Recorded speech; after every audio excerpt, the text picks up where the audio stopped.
Rajasthan cricket association में जारी सियासी और प्रशासनिक घमासान अब खुलकर सामने आ गया है। भारतीय जनता पार्टी और आरसीए एडहॉक कमेटी के कन्वीनर जयदीप बिहानी ने एक बार फिर मंत्री गजेंद्र सिंह खिवसर के पुत्र धनंजय सिंह खिवसर और उनकी टीम पर सीधा हमला बोला है। उन्होंने सिर्फ आरोपों को खारिज नहीं किया बल्कि धनंजय सिंह की कार्यशैली पर भी गंभीर सवाल खड़े किए हैं। उन्होंने कहा कि मंत्री के बेटे और सरपंच पति आज सबसे बड़ी समस्या बनते जा रहे हैं। चलिए पूरी खबर के डिटेल के बारे में बताती हूँ। दरअसल जयदीप बिहानी ने कहा कि वे एक जनप्रतिनिधि हैं, लेकिन उनका बेटा कभी एमएलए स्टिकर लगाकर नहीं घूमता और न ही किसी दफ्तर में कॉल कराता है।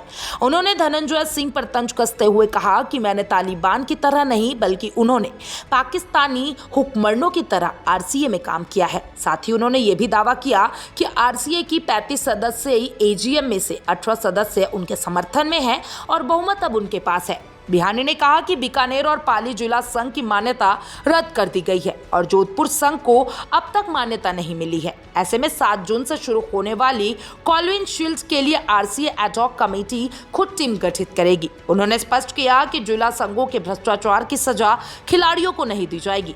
आरसीए कमेटी गठित कर इन जिलों में टीम सिलेक्शन करेगी ताकि टूर्नामेंट पर कोई असर न पड़े। धनंजय सिंह गुट द्वारा 19 मई को आरसीए की एडहॉक कमेटी के पूर्व निर्णयों को रद्द करने के प्रस्ताव को लेकर बिहानी ने तीखा जवाब दिया है।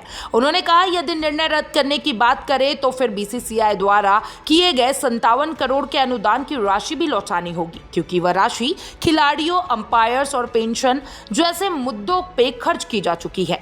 उन्होंने धनंजय सिंह को चुनौती दी है कि वे ये पूरी राशि बीसीसीआई को लौटाएं।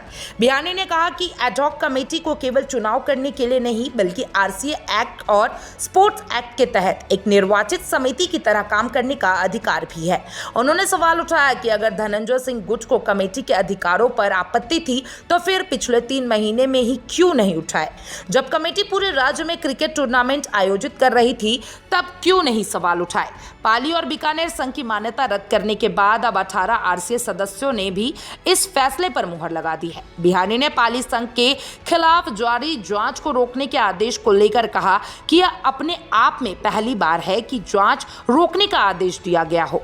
उन्होंने कहा कि जब एडहॉक कमेटी के पास चुनाव रोकने का अधिकार है तो अधिनियमितताओं पर कार्रवाई करने का भी अधिकार है। जयदीप बिहानी ने खुद पर लगे भ्रष्टाचार के आरोपों को खारिज करते हुए कहा कि उन्होंने आरसीए से 1 रुपया का भत्ता भी नहीं उठाया है। उन्होंने आरोप लगाया कि धनंजय गुट सिर्फ टीएडीए के चक्कर में बार बार मीटिंग बुलाना चाहती है और बिहानी ने कहा कि एडहॉक कमेटी ने पिछले 1 साल में करीब 1 दर्जन बैठकें की हैं और जब जरूरत है ठोस कार्रवाई की, न कि केवल चर्चाएं की है।